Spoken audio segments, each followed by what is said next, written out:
So welcome, everyone, to the second part and conclusion of this year's the Mindful Law Student Conference. I'm delighted that we have had a week to reflect on last week's presentations and the issues that were raised and the interesting observations made. Today we'll conclude with 4 panels, a panel on family law, a panel on legal ethics, on decision-making, and on working with difficult emotions. The chairs for these panels will have 2 or 3 presenters, and we'll coordinate accordingly. As before, there'll be 15 minutes allocated for each presentation, with a time for questions and answers built into those presentations. We will take a break midway through so that we can stretch.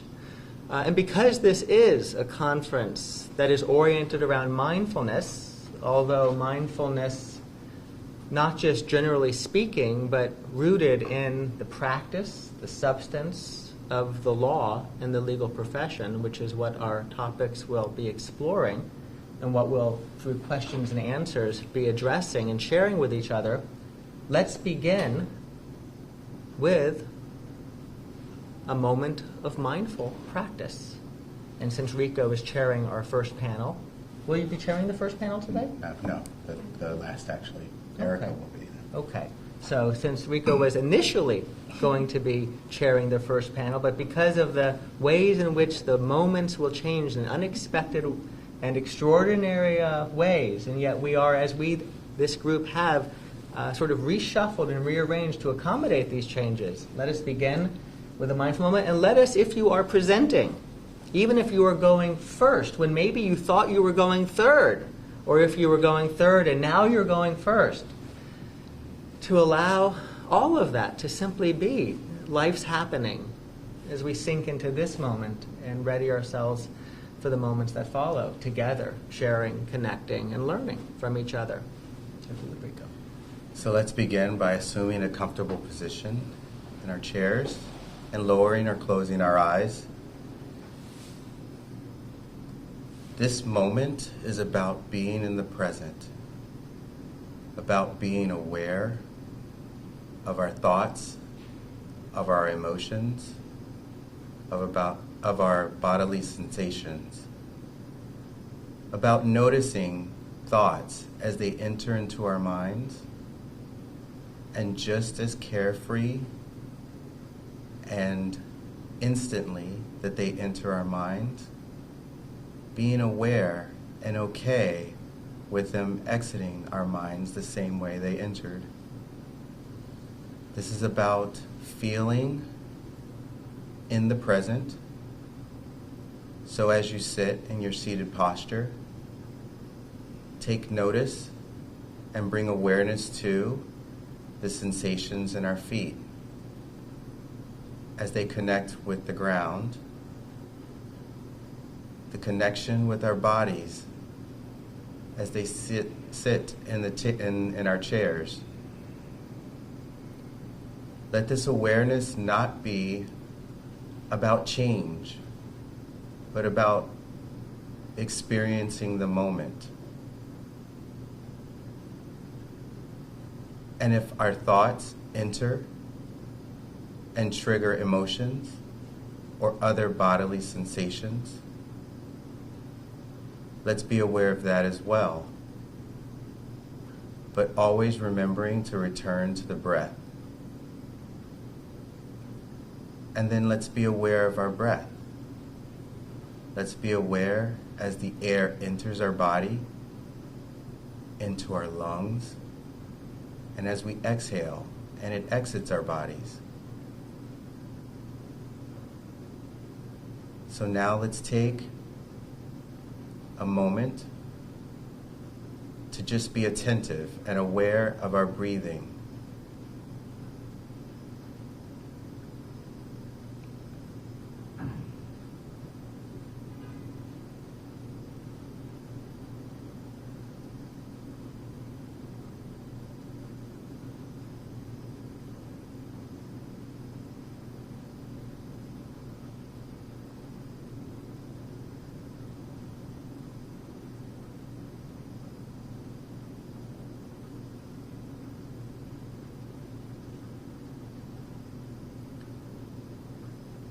And while we're in this state of awareness, let's take the time to notice the next 3 or 4 breaths.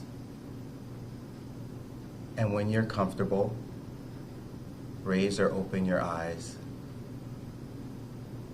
and begin our day of mindful practice.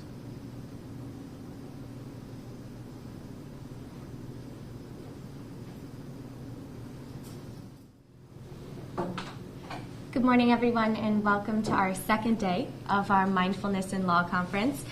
Today we're starting off with a really great topic, and that's mindfulness in family law.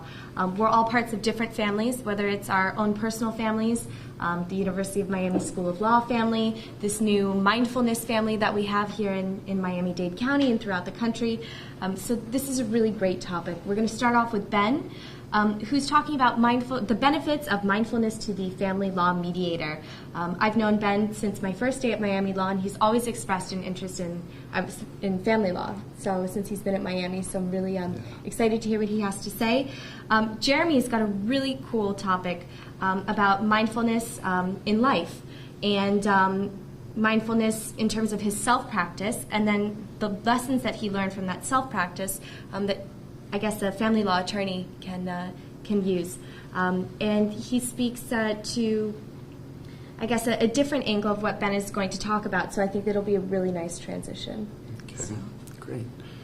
Hello, my name is Benjamin Love, and today I'm going to be exploring the topic of mindfulness with family law mediation. I'm going to be focusing on 3 major benefits of mindfulness to family law and the mediator, specifically retaining neutrality, stress reduction, and emotional recognition. Especially in the practice of family law, where mediation is one of the most commonly used techniques by judges, used to reach an agreeable decision in highly emotional, combative, and personal disputes, mindfulness can be incredibly helpful. When applied in family law, it is often mandatory that the parties attend and pay for mediation or face court sanctions. The goal of neutrality is explored in Evan Rock's article on mediator neutrality. The goal is to give the participants the feeling of power through being heard and to guide the conversation through discourse techniques such as tone, volume, physical expressions that are equal to both parties. For example, one should not raise their voice at one party and not the other. They should not focus their eye contact with one party and not the other. All things must remain equal. When both parties feel that they are being treated equally, this also facilitates a just outcome. To remain impartial, one must use mediation and mindfulness techniques to cultivate mindfulness of internally recognizing personal biases as well as cultural biases in the present moment, which can have an effect on how we perceive the 2 different narratives we are trying to guide into a resolution for both parties. It is to recognize these biases and rather set them aside and carefully choose our methods of communication to the parties by what we say, not reacting to emotionally charged information or reacting habitually with what we are naturally biased about. As stated in the article, Caring Too Much or Caring Too Little, family attorneys must be interdisciplinary.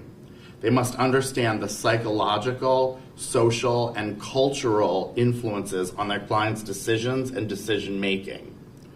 They must understand how their own biases and personal family history affect their worldviews of families in general and their families in the particular sense of their clients. Immediately, we can see how just being part of a family predisposes us with these natural biases. But if we are able instead to put these aside, and in the first case, even though we may feel more sympathetic for the mother or the father, we can understand through mindfulness that in the present moment, I'm choosing to ignore what I'm used to supporting and rather communicate with parties to show the feelings and issues being brought up and what the core facts are. In order to move forward, the mediator must choose to address each party similarly.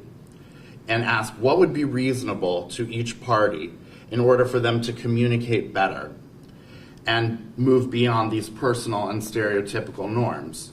Approaching the mediation with curiosity and an intent to resolve rather than having a preconceived notion of fairness is vital to success.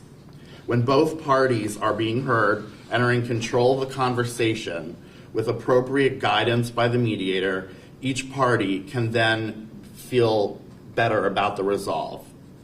It is helpful, especially when children are involved, to remind the parents that they must co-parent for the rest of their lives, and that ultimately what is best for the child is going to be best for the parents.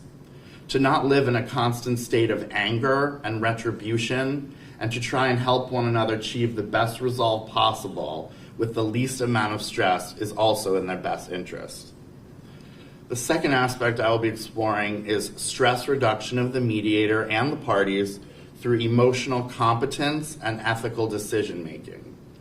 In the article, Caring Too Much, Caring Too Little, as family law has been on a trend from the courtroom to other methods of conflict resolution, family mediation has become even more important.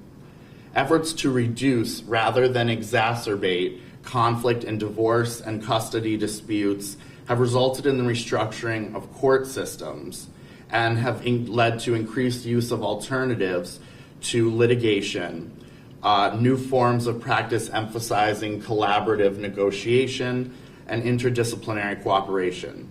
According to the same article, for attorneys practicing family law, competence must reach beyond what are commonly considered the hallmarks of a quality attorney. It must be beyond knowledge and skill in legal doctrine and process.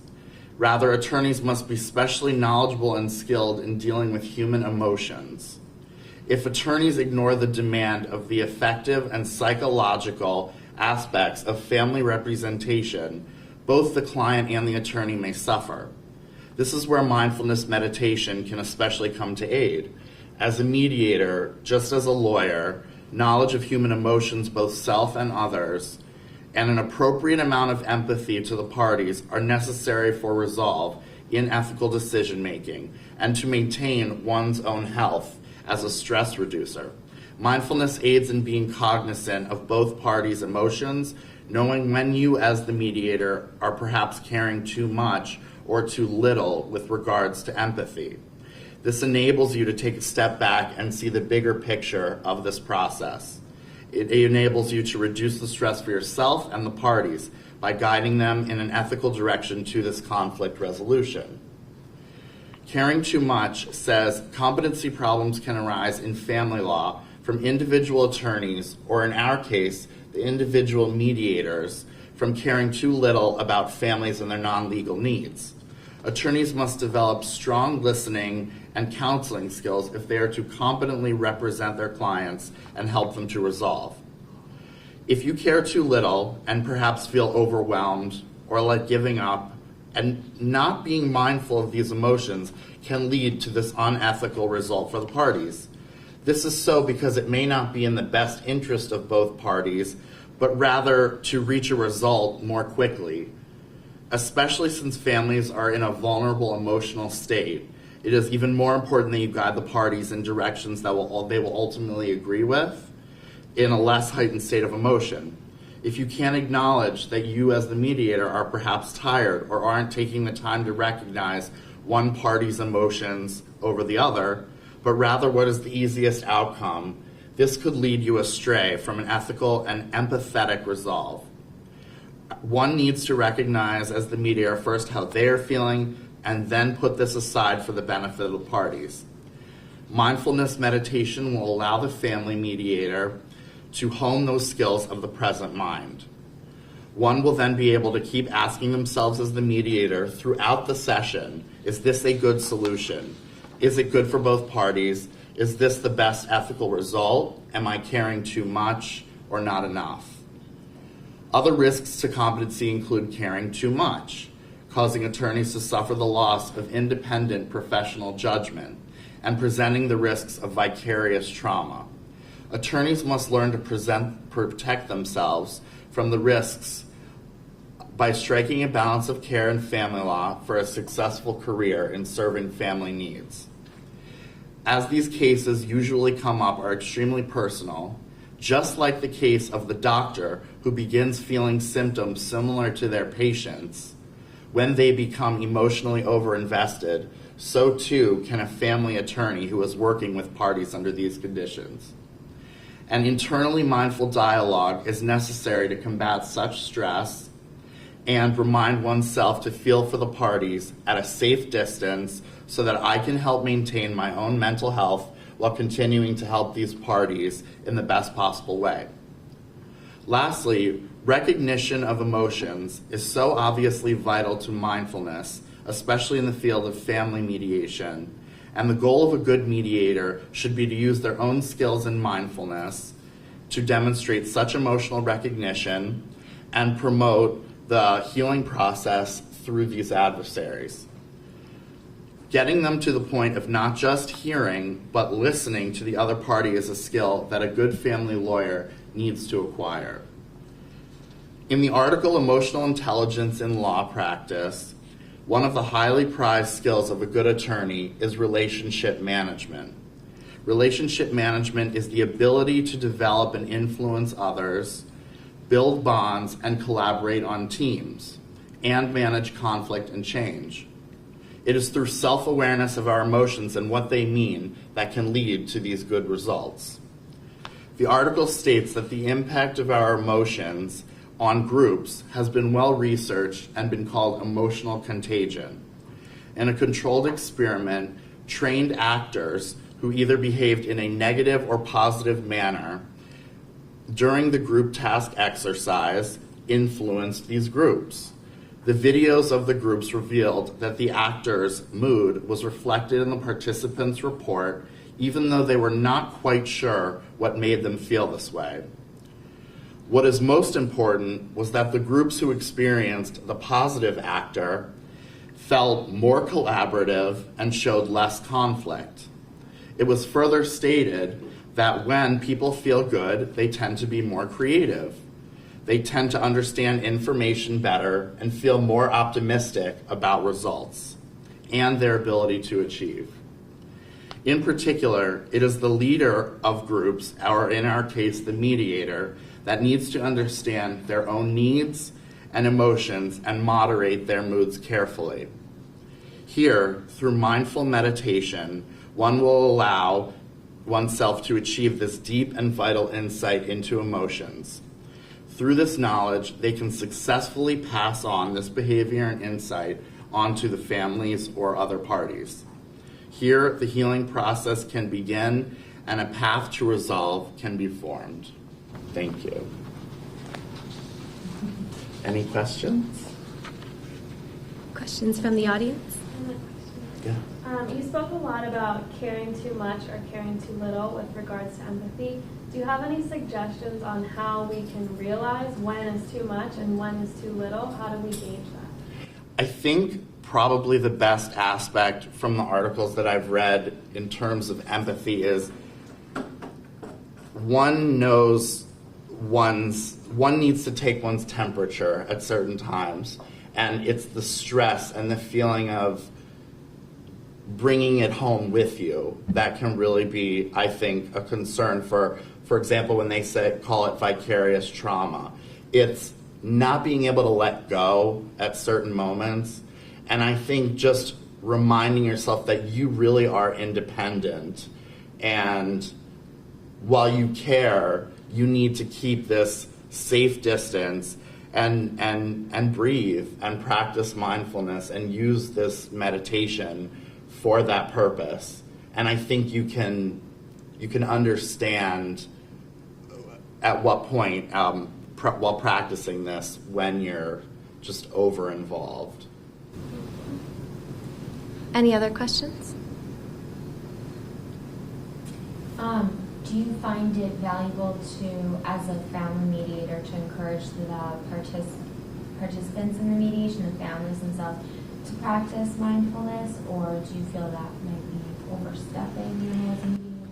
That's something that I was thinking a lot about, and I think it's left up to the mediator to decide individually, because they have so much freedom in how they structure their conversation. If they felt it was appropriate and that the clients would be receptive to it, I think it would be okay to introduce that method. But I think they should also be aware of the type of clients they have. And I think through what the emotional contagion was saying was, just by being this positive force and making the parties feel in control, it will foster, these aspects of mindfulness and awareness. So I think that could be that'll be approach to getting the same result, but with a less formal approach to it. Okay. I think we have time for one more question. There's another. Vika? So you were talking a little bit about the needs of the people, so their emotions are high when we're entering into these situations, and the mediator, he or she may be able to stay in tune to their emotions and their feelings and their thoughts. But how do you see that as translating to stabilizing the situation between the two parties who are most likely to let these spirals go out of control? Right. I think the best part is, as the mediator, let them express their emotions and their anger in the best way possible, but know when to cut it off, when it's getting too personal, in the sense of certain digs at the parties or these biases or just pure anger. I think what I've read is that the mediator should allow a certain amount of anger and stress to produce and to show itself, but letting both parties feel that way and explaining to one another why they're feeling this way and how they are feeling, but to really focus it in a goal-oriented manner. I think that's the best way to deal with those often volatile emotions. Thank you. So with that awesome answer, Ben has sort of wrapped up his discussion of facilitating a just outcome in mediation. And now we're going to shift to Jeremy, who's going to talk about facilitating a just outcome in your personal and professional life.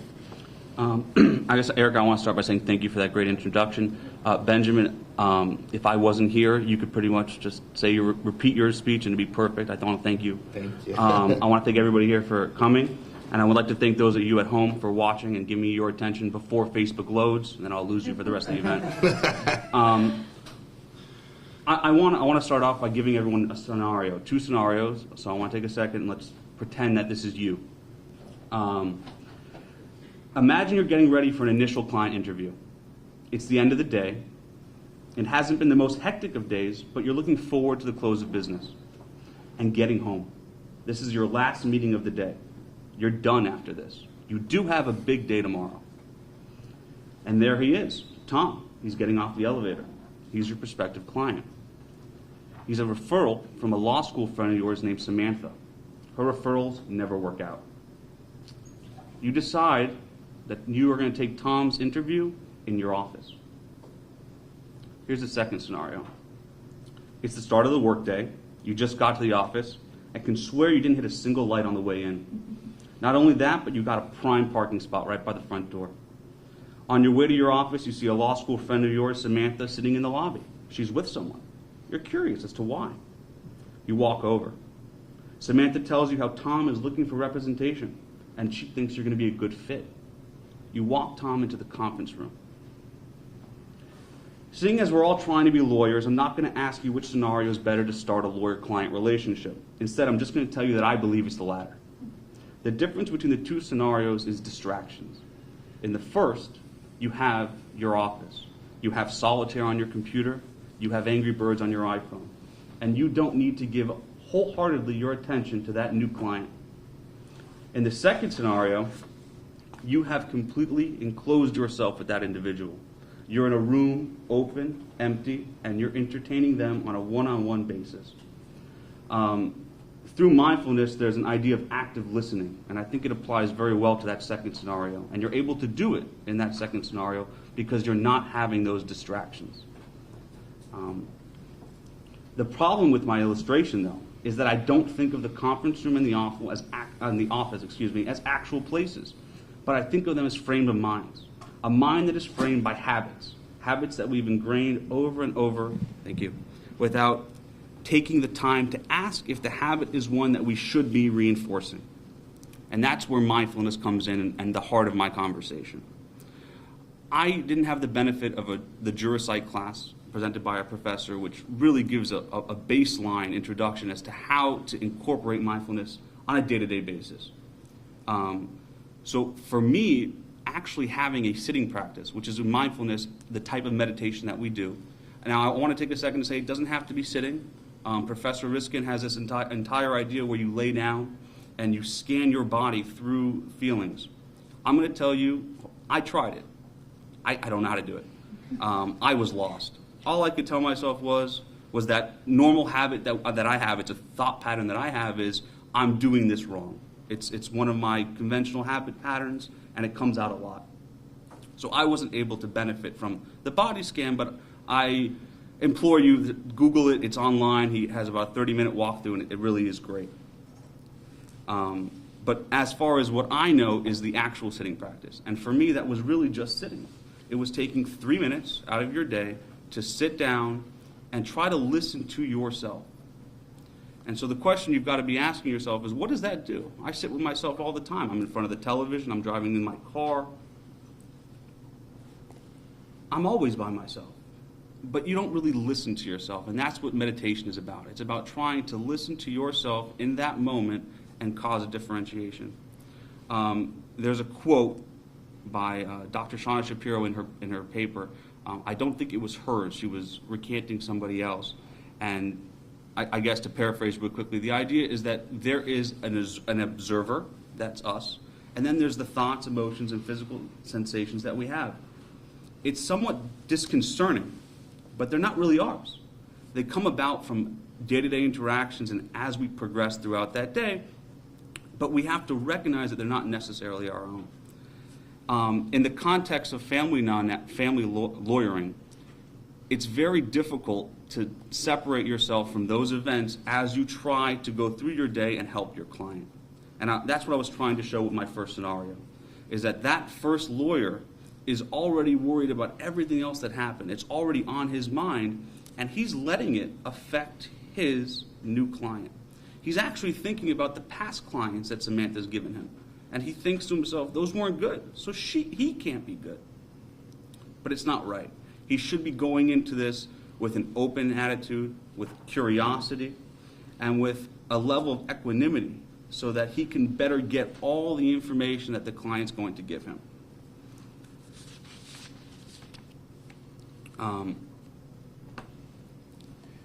When you take all that information, it's our job as lawyers to try to sort out the factual information, the emotional information, and then the legally significant pieces of information. Now, it's difficult to do this while trying to be mindful because you think that you're supposed to have all those pieces of information. But what I've been grasping through mindfulness is that each one does have a play. In other words, the facts, the emotions of your client, and the legal significant facts. But they are for you to decide how to use them.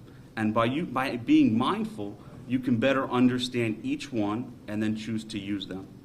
Now, I want to talk about, just for a moment or two, about personal job satisfaction, because in family law, it's an issue. As Professor Riskin talked about in his articles, we as an organization, as a group of, as an occupation, we're prone to depression, alcohol abuse, and other drug issues. I'm not saying more in particular that family lawyers are more prone to it. I'm just saying that I know a few family lawyers because that's where I think or thought I was going to go, and the stereotype may actually fit. So one of the things that I was told about is the idea that family law has become a lot of transactional work. You hear about real estate, that's a transactional work. But family law, why do you think of it as transactional? Well, we fill out what I like to call our own TPS reports, and they're called financial worksheets. It's when you take your clients, every penny they've got, you try to find it because they're not telling you where it is, and you put it on this 2-page affidavit which explains where everything is and where it would have to go if this does continue to court. It is time consuming. It is just slow. There's no other way to explain it, but it has to be done. So while you sit and you do this work, you need to have the correct frame of mind. And I think Dr. Shauna Shapiro gives the best way to look at it in a mindful practice, because she explains it in 3 words. And again, these words are actually not individually, it's one idea. Intention, attention, and attitude. And I'm going to take a second quickly to define the terms as she did them. Intention is how you're approaching it. Why are you doing this? For mindfulness, for me, it was because I'm in class. This is what I have to do. But it progressed to, this is what I want to learn about myself. And so for me, that was my first intention. By attitude, it's the way you approach what you're doing. And in particular, that's what I'm talking about in transactional work. If you approach the transactional work as if it's transactional, you're going to feel daunted. And you're going to feel like you didn't do anything that's necessary, but it really is necessary. And that's why you have to do it. And by being mindful while you're doing it and being present while you're preparing it, you're able to better accept those feelings as they flow through, because they're going to flow through. You're going to think, I'm either doing this wrong, I shouldn't be doing this, I should tell my secretary to do this, or I'm going to fire her. No. You let those thoughts flow. They have their own inertia. They're going to flow through your mind, but you're not going to add any more friction. And by friction, I think it's a good way to talk about the attitude portion. You need to have the right attitude while you go about these things. And that's what mindfulness has been teaching me. It's about my attitude. It really has been a change in attitude towards a lot of the daily things that I do. And so I think that's the best transactional example for family lawyers. I want to now move into client satisfaction just for a second. When it comes to family law, we're really oriented about what the client wants, because we see what the other client, the estranged spouse, is right there. So we see our client and we say, we've got to take what they want and push it onto our estranged spouse or our adversarial client. In this day and age, it's become more prevalent to do what is being described as parental alienation by the two sides. And the client thinks that by you helping to alienate the estranged spouse, you're doing a good job for him or her. But you're not. What you're doing is you're allowing your client to direct you, allowing her emotions through to direct you to take advantage of the way that courts are going to issue motions, injunctions, and those type of things, just to alienate the estranged spouse. I think that as a mindful family lawyer, you're going to be able to accept that those emotions are what's propelling your client, and then maybe actually tell them or explain to them how not to let that emotion affect them, how that this may not be the best case in cases of children to move through this parental alienation, because this is going to be a longer-term relationship. We understand that the marriage didn't work out, but there's still going to be a level of communication. And I think that as a mindful family lawyer, you can help keep that communication. I want to move into, his name is Forrest S. Moston. And he wrote a paper on lawyers as peacemakers. And the reason I'm bringing this up is after practicing and trying, and again, I'm nowhere near where I need to be, especially saying at the end of the class, you recognize that our adversarial system may not be the best when it comes to what we're doing as family law attorneys. It works for civil, it works for criminal, but there may be an issue here. And I really didn't know how to explain that issue, but thankfully he does. And what he's explaining is that you have to recognize as the attorney, as the family law attorney, that you're the end game. When they leave your office, you are no longer able to help them because they're no longer there. But while they're there, your objective shouldn't be anything but making these two people, like Ben was saying, okay with each other.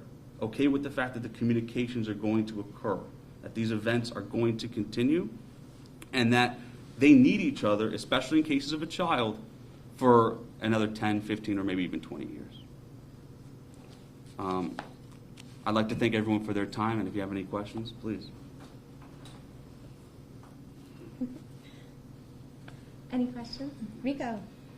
So in the first part of the panel discussion, we talked about the family lawyer in the context of a mediator, right? But now we're talking a family lawyer who has an adversarial family lawyer on the other side. And so do you see a difference in the approach?